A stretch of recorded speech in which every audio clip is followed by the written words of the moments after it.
Hello, folks. Welcome back to the Pan-African Lecture channel. And today we are focusing on a very important episode in global history. One of the most important things to happen in modern history. Modern African history? No, modern history as a whole. We will be talking forever from this point about, remember when COVID happened? We talk a lot about when 9/11 happened. Particularly in the US, we talk a lot about, remember the rise of the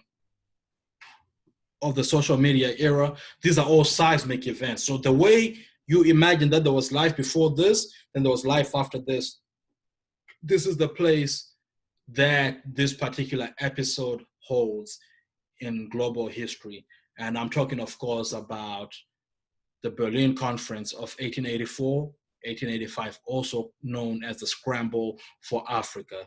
So strap in, and we'll have a great conversation about this very important period in African and global history as we go forward. This again is part of the Intro to African History series. So if you're into this, make sure you like the video and subscribe to it. And without further ado, let's get going.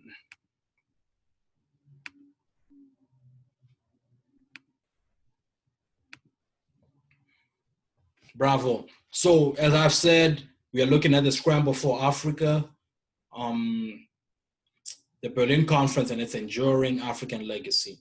Now, at this point, it's important to reiterate some of the things we've spoken about. There is already a European presence in Africa at this point. There is already an African presence, a European presence in Africa at this point.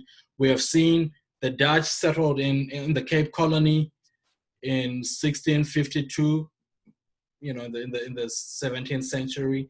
The British would end up settling in the same area at the end of the 18th century. We've already seen the Portuguese along in many different parts of the continent, right, on the west coast, as well as on the eastern side as well, with their descendants becoming the Prazeros of the Zimbabwean plateau and the Zambezi plain. We've also seen the French have started making inroads as well. So there's, and the British have Sierra Leone in West Africa at this point as well. So there's already some European presence, but I would estimate that it was maybe to 5% of the continent, maybe 10 if we are being generous. So, and in some of those places, they were not even in control, if you will. They just had a presence. So it would be a very different case by the end of the 19th century after the Scramble for Africa. So that's what we're talking about today. So the Scramble for Africa, to define it, right? The Scramble for Africa refers to the Berlin Conference of 1884, 1885, that would lead to the partition of Africa and initiate the era of colonization across the continent. That's what we're talking about when we talk about the Berlin Conference and the Scramble for Africa. This is the era, this is the episode at which, the conference at which Western nations got together and divvied up the continent of Africa unto themselves so that they could rule it for their own benefit, even though it was masked with some benevolent nonsense to go with it. But, that was all propaganda, and we'll talk more about that. So that's what we're talking about when we talk about the Berlin Conference. So what factors led to the Berlin Conference? What European dynamics happened that initiated the Berlin Conference? Well, so there were some important changing factors in Europe in the 19th century. First of all, the transatlantic slave trade had come to an end. The transatlantic slave trade had come to an end. And what that meant was the Europeans had to find an alternative way of milking African resources, right? They couldn't deal, their commodity, quote unquote, that was slaves, was gone now. So how were they going to extract value out of this continent? So that was one thing that was already on their radar. The other thing was the Industrial Revolution, which was now in full swing in the Western world by the time of the Berlin Conference. And the idea was two-pronged, right? One, we need to make sure that we can extract resources, even though the Africa had not been thoroughly explored at this point by Europeans. Folks knew that there was gold and diamonds, which were already known in South Africa, copper across the copper belt in modern day Zambia, gold along the Gold Coast in West Africa. So these resources are well known. So they knew that the continent was resource rich, even if they did not know to what extent. So these are things that could help fuel the Industrial Revolution. Then the second prong, of course, is if they could establish communities there that they could trade with, that would provide the markets as well for their products, for manufactured products coming out of the Industrial Revolution. Also, finance capital was growing, which meant that banks were now able to finance companies and individuals who were going to explore these places or who had an intention of colonizing different spaces. So this was something else that was happening that was really pushing Europeans to look outwards. As I've said, the end of the slave trade pushed the Europeans to be looking for opportunities at what they call legitimate commerce, right? Quote unquote, legitimate commerce. How are they going to make legitimate money off of the continent, right? Furthermore, there was also growing competition in Europe. We've already seen that the Dutch and the British had been fighting on the Cape Colony for control, who had the rights to be here. There were also other conflicts between the British and the French in other parts of the continent.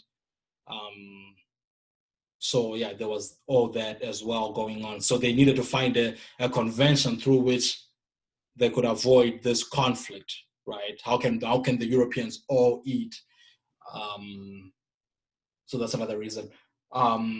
At this point, it's also worth mentioning the exploits of one Henry Morton Stanley, was a Welsh-American explorer who, in 1877, after having spent some time on the looking for David Livingstone and all these other European shenanigans, came back to Europe trumpeting that the virtues of the Congo River, where he had spent some time, which piqued the interest of different leaders, among them King Leopold II of Belgium, who decided to find a way in which he could claim the control of the Congo River and the Congo Basin at large for himself. Belgium was a much smaller empire compared to its peers, and he figured that, and he had tried to get different territories in Argentina and the Philippines and the likes, and he figured that if he could secure this territory, it would make him raise his profile on the continent and his country's profile as well. So that was another big push for the Berlin Conference. That's somebody else who really pushed for the Berlin Conference. And we'll talk a lot about King Leopold II, because it's a very brutal dictator, somebody who's been whose legacy has been on the news lately, with people tearing down his statues and whatnot. And finally, it's also worth noting that the African interior was what was regarded as the last terra incognita in the age of European exploration. Terra incognita is a Latin phrase which means the last unknown land, right? Folks have been to Europe. I mean, of course, they've been to Europe, but they've been to Australia and New Zealand and the islands of the Pacific, to the Caribbean. They've even been to the coast of Africa, right? They're very familiar with North Africa, with the west coast of Africa, of course, because of the slave trade and other things. We've seen them in the Cape Colony. We've seen them interact on the Swahili coast in East Africa. So the interior of Africa was one place that was still unexplored, and this really pushed for this idea of European exploration. Then finally, as well, the scramble for Africa was driven by what we call the white man's burden. The white man's burden, which is this idea that the Africans are barbaric savages who are uncivilized and are without religion. So if we can get through to them and lead them towards civilization and Christianity, we're actually doing them a favor, right? Now, this was, of course, some propaganda nonsense to justify the colonial project. But in any case, it is famously depicted in this image here, where you see this figure here. This is Uncle Sam, the American stand-in, and this is the red coat. This is the British guy. And they are carrying all sorts of racist stereotypes of Black, brown, and Asian people on their backs towards this figurehead, this golden figurehead, which is a civilization. I wish I could read some of the words they have here, but so from what I can tell, this says oppression. This says, yeah, so one of them is oppression, one of them is vice, one of them is, this one is ignorance, this is barbarism, I believe.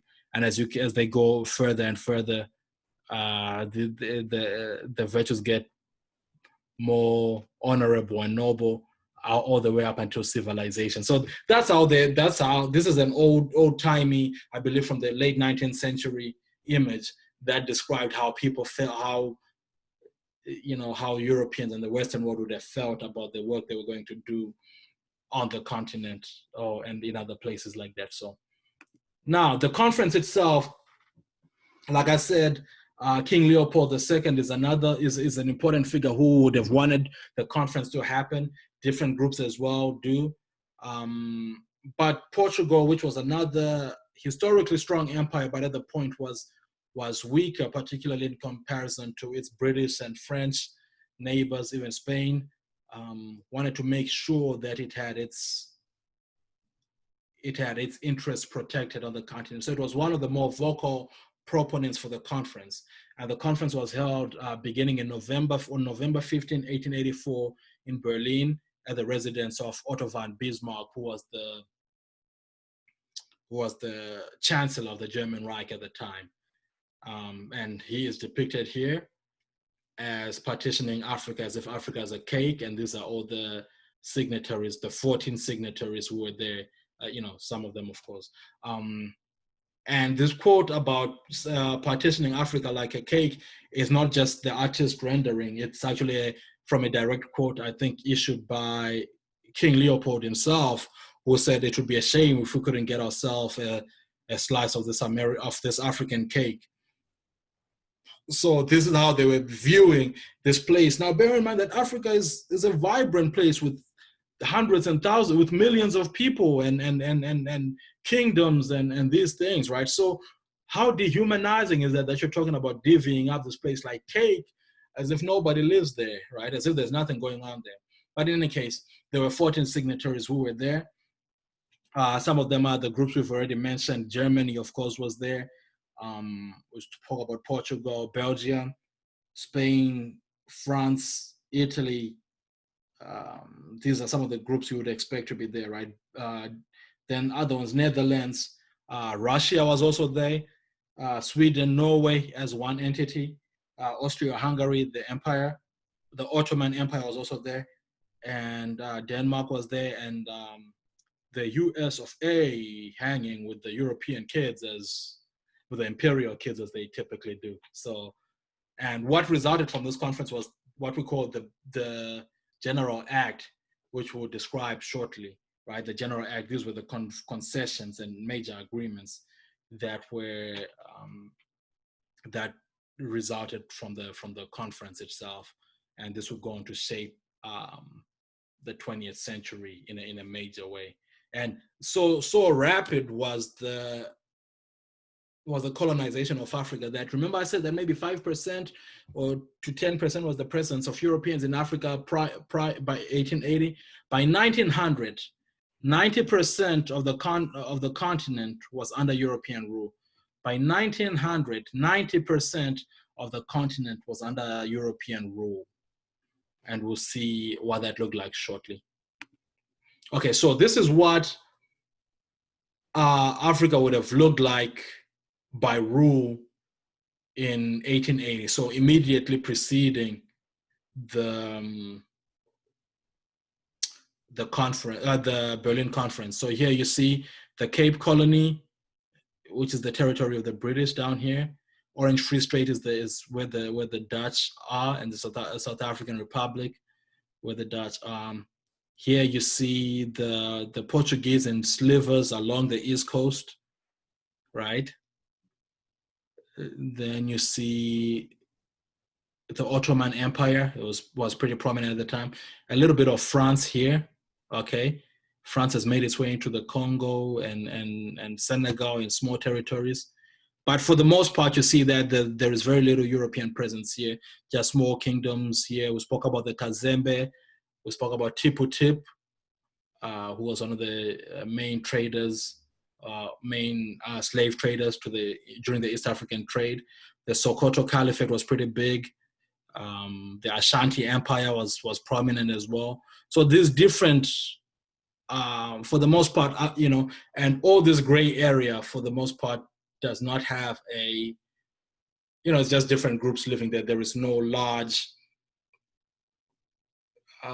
empire there, right? So this doesn't mean that the livelihood was any less significant or anything like that. It just means that the people were living in maybe smaller towns, smaller communities, but it is what it was.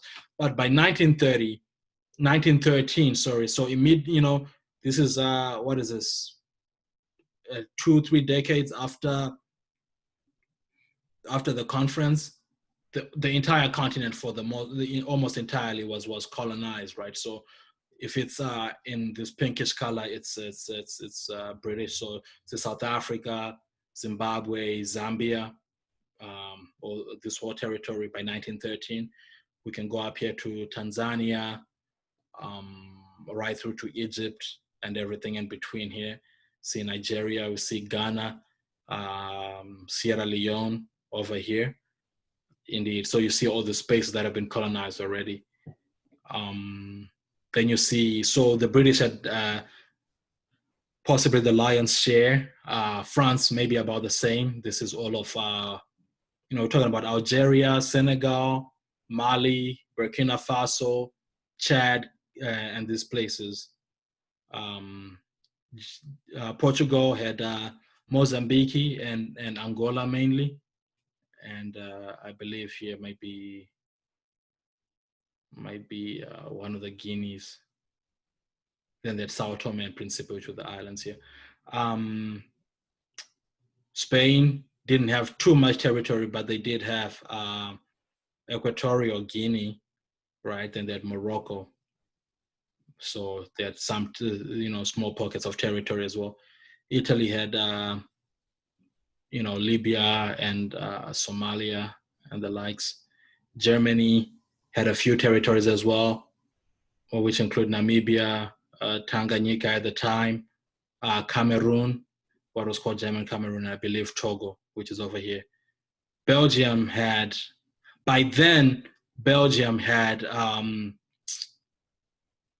the Belgian Congo, what is called the Belgian Congo. However, it is important to note that from the conference, leaving the conference until 1908, which is obviously before 1913, that territory belonged not to the Belgian Empire, but it belonged exclusively to King Leopold. It was known as the Congo Free State, and it was the territory, it was the property of one man, not of the country or of the empire. It was the property of King Leopold. And we'll talk more about him later and his brutalities. Then Liberia, which we spoke about last week, was of course an independent space, and Ethiopia was never colonized, at least, was not colonized. We'll talk more about the Italian invasion thereof, but that's a little bit of the breakdown of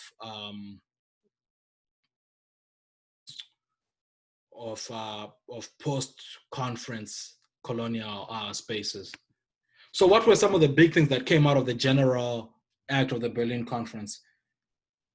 One of the main things was they decided on ending the slavery of Africa, the enslavement of Africans by Black and Islamic powers. We're talking mainly about the East African slave trade, but also groups like the Lozi that had built up the Zambezi plain by way of slave labor. We talked about Tipo Tip and these other groups, and we talked about continued enslavement even in West Africa. So one of the things that they decided at the Berlin Conference was, if we're going into Africa, we're going in to end with the goal of ending internal enslavement and the East African slave trade. Now, this wasn't necessarily because these groups were benevolent. It was because they wanted to gain public acceptance. They wanted their cause to gain public acceptance, right? So unless you make it seem as if it's a benevolent initiative, the average man in Europe may not necessarily, or in America or in the Ottoman, may not necessarily be partial to it, especially in the era of the slave trade. The slave trade has ended because we have deemed it to be a vile practice, right, for humanitarian purposes. So that was almost like a humanitarian propaganda, humanitarian cause to cover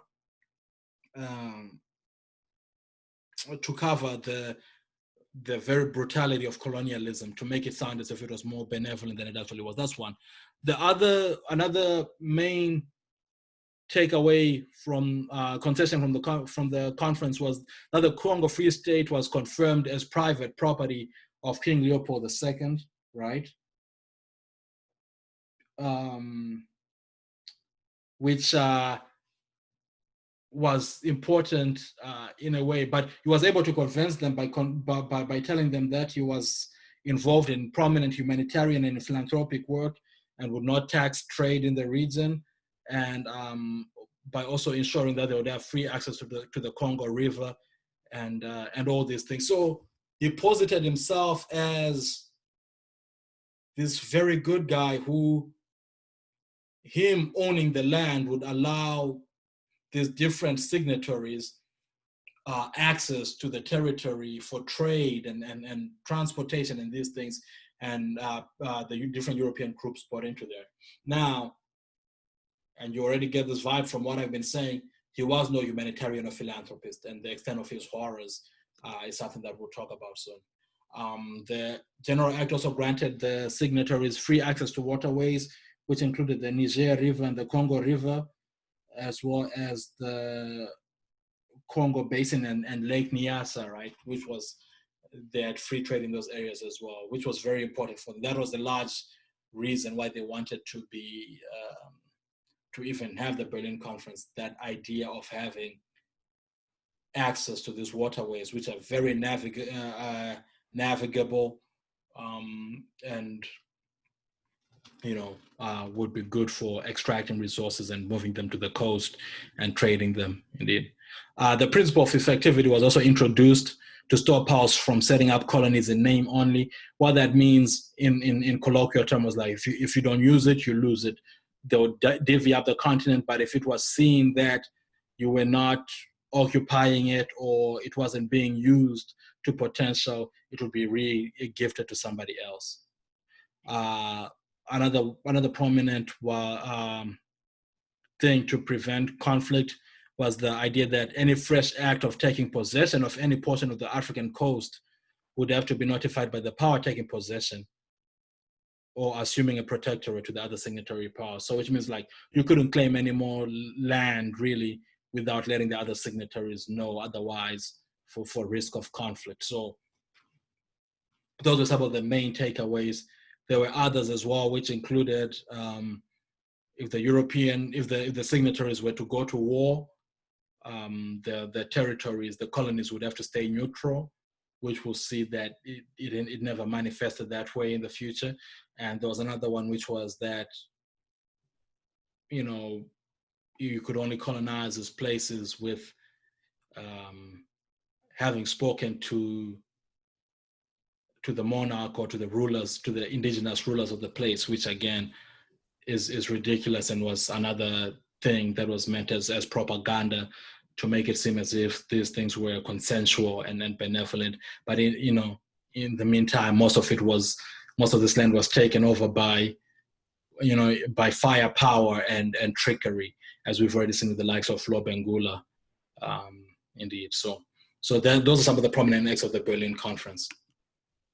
So what was going on in Africa at the time? We talked a lot about what was happening in Europe, but what was happening in Africa at the time? So some critical things were happening as well. First of all, we've already spoken about the East African slave trade, which had been small in scale up until the 19th century, but was growing in prominence as the transatlantic slave trade ended, and as well as when France established the plantations in Reunion, Seychelles, and Mauritius, in the Indian Ocean, as well as the continued slave trade in the continued slave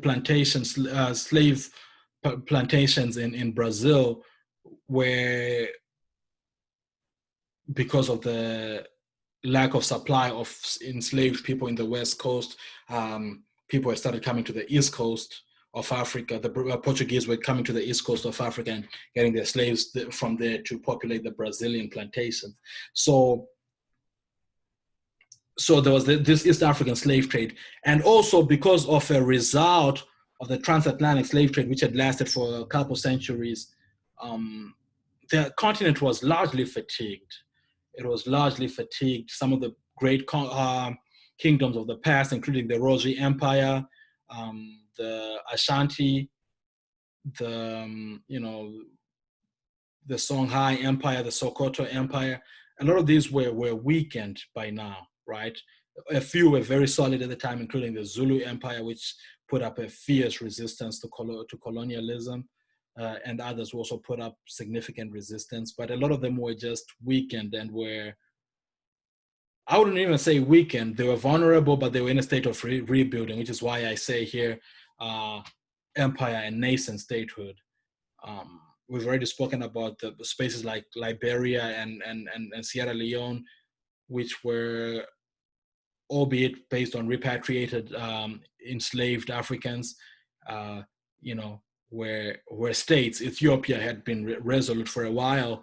The Ashanti Empire, even though it had gone through some stuff, was holding resolute.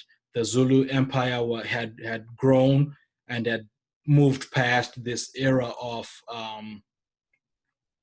Mfekane and was establishing. So there was a lot of these spaces that were the Tokolo Empire. So it is not true to the argument that there was nothing going on in Africa, it was just barbarism and whatnot was false, right? Was just not false. If there was conflict, of course, but really the conflict, as it says here, we were entering an era of post-slavery peace. A lot of the conflict had been driven by the transatlantic slave trade, and as that had ended, there was a new era of peace, which was, and this wasn't just for benevolent reasons, but folks had realized that if they were going to trade in natural resources, they needed to have better relationships with each other, which is very different from when your prime resources are obtained by kidnapping people and these things. So we were coming into this era of peace, of rebuilding and peace. Then also there were nuanced trade routes, which we've already spoken about, with the Kazembe people playing a central role in the trans-Saharan, trans-African trade route in Southern Africa, and these other groups. A great trade that would stem from the Zimbabwean plateau all the way to what is modern day Kenya, and then into the coast, and maybe even into Arabia going forward. So these things were all in existence at the time. They didn't, the scramble for Africa did not befall a barren land of starvation and cannibalism as people try to portray it, right? And if you look at the time too, there were all these wars that were happening in those other spaces as well, in Europe and these other places. So this wasn't any conflict would not have been unique to Africa at this point. So the colonial system, how did the colonial system develop? and we'll talk more about the colonies themselves and their operation next week. But for now, it is important to know that there were four main types of colonial rule. One was economic companies, and it's exactly as it sounds. That is to say, a company would get the backing of the empire, would lay out a plan to go into these spaces, into these countries, and get the backing of the country, of the empire, and then just go and set up shop, right? And set up shop and run the country. We've already seen this before with the Sierra Leone Company in the early 19th century, but now it was happening across the continent with the British South African Company that initially set up shop in South Africa and Zimbabwe. The British East African Company, another prominent one. And this also happened in other parts of the world, right, with the Dutch East Indian Company and the like. So that's what company rule is. And if you're a scholar of American history and you hear about banana republics, in which fruit companies would essentially run Central and South American countries, it is very similar to that. So that's one. That's company rule. Another rule was direct rule, which focused on the assimilation of the Africans, of the African populations into this sort of French culture or into this sort of European culture. And this was mainly done by the French, the Belgians, the Portuguese, and the Germans, where, for example, in the French colonies, there was this idea of what they call the évolué, which meant the evolved ones, right? So there was a tiered way in which you would, being French was aspirational for the Africans, and you would go through the education system and these other spaces to such a point whereby when you were not as barbaric, quote unquote, as your peers, you were regarded as the evolved one, right? As the evolved one, the évolué. So this was the sort of upper class of African people who were deemed worthy of European spaces. A word for that in the Portuguese colonies was the assimilados, right? So a very similar concept. So all very patronizing stuff in retrospect, but it was very influential. And it was so important for the French colonies. The French colonies were established not as, they were colonies in essence, but they were viewed as provinces, right? Provinces, and oftentimes would have representation in the French parliament, right? With these African leaders almost serving as French parliamentarians. So that was the way of direct rule. And to this day, one of the little things that you'll notice is a lot of Francophone Africans are very, very, very fluent in French to a point where it's almost, barring the accent, it's almost very intuitive, right? It's the language they speak. They're French, linguistically anyway. Whereas like in British colonies, a lot of people are very fluent, but it is not a foregone conclusion that people will be fluent in these places, right? They, folks can read and write functionally because of the education systems, but it's not. Yeah, it is not foregone. I can tell you this much. I'm from Zimbabwe myself, where the vast majority of people are very good in English, but just that fluency, proficiency is not, you can't take that for granted, right? And even the fact that a lot of them are that good stems from post-colonial education that was put in place by the Mugabe government and these other things. But in any case, I'm just distincting between direct rule and indirect rule, which was more synonymous with the British, where this was very different in that as much control as the British Empire had on the colonies, it still preserved traditional and indigenous ways of rule, albeit keeping a heavy hand on them. So, for example, like local chiefs were retained in large part, or even maybe replaced, but the structure of chiefdom was replaced, even though they were now answerable to British district administrators and other such things, right? So it wasn't as direct as the evolués and the assimilados of France and Portugal, respectively. That is just the nature of indirect rule, where you can siphon the resources and have control, but without being heavy-handedly involved in the lives of the Africans. So that's another one. Then a final important colonial system was settler rule. This is to say, in many of the colonies, the Europeans did not settle there, at least not en masse, right? They would have some presence there, but they did not move there. They controlled it, maybe had military people there, maybe they had administrators and other groups there, maybe they had companies there, but they did not settle there. They did not build their communities there. But this happened in a few places.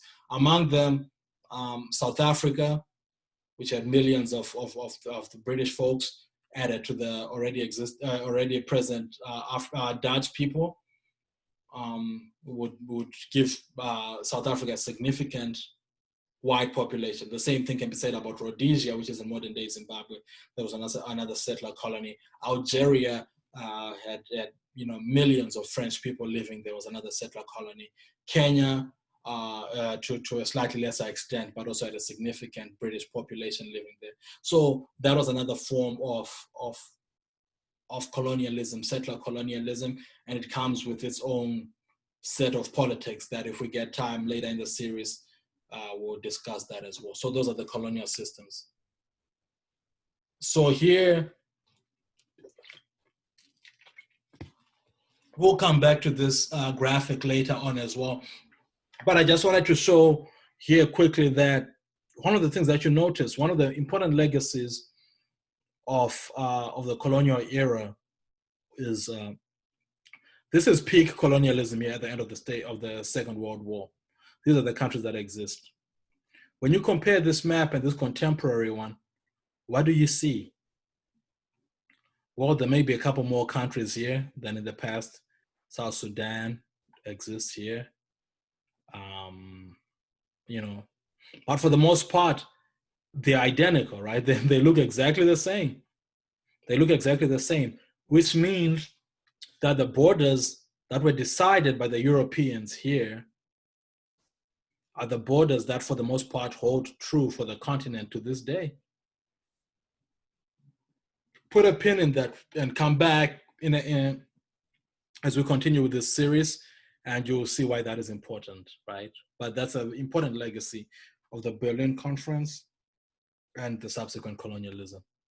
So what are our key takeaways from today? Well, what were the key dynamics in Africa on the eve of the Scramble for Africa? What was going on in Africa just before the Scramble happened? What European dynamics led to the Scramble? What were the Europeans concerned about? Who was concerned about what that led to the Scramble? Then we'll talk about the Berlin Conference itself, 1884 to 1885. Who was there? Who were the signatories? Who played the important roles in that? Who called for it? Who chaired it? What were some of the important concessions of the Berlin Conference? And what are the four types of colonial rule? We spoke about how, some were administered by corporate entities. There was a type of colonial rule that was synonymous with France and Belgium and Portugal. Then there was a different one which was synonymous mainly with the British. Then we also talked about how certain European communities moved by the hundreds of thousands and maybe even millions to settle in spaces. What was that type of colonial rule called? So that's our presentation for our lecture for this week. Thank you for joining us, and if you like it, share it and subscribe, and join us next time as we go further into the colonial era. of the African colonial era in the 20th century. Thank you so much for joining me. I've been Dr. Singima Vima, and it's always a pleasure. Thank you.